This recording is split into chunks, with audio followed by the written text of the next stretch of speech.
To use Teams on an iPad, you're going to need the Teams and the OneNote app downloaded.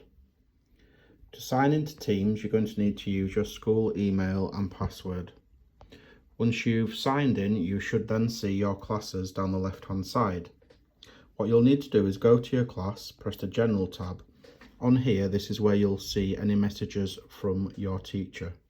What you'll need to do, you'll need to click on the More tab, and then you're going to see your class resources where you get your work, and then your class notebook where you do your work and submit it to your teacher.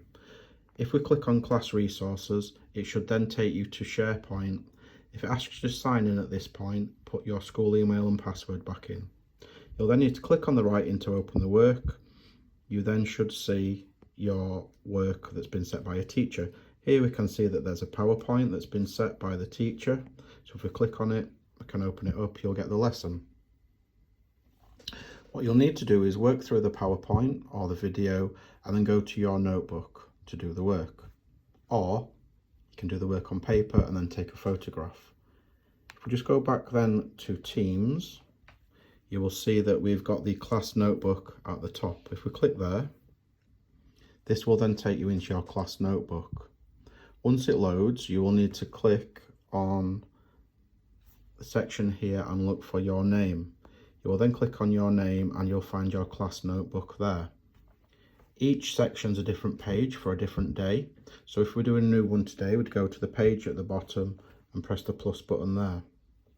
Here you can see that some work's been previously done and they've taken a picture.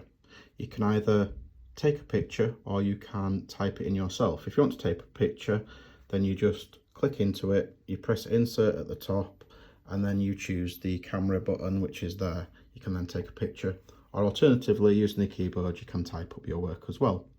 Remember that you put it for a different section for each day. So if we go for a new page, you'd put the date at the top there. And that's how your teacher will get your work.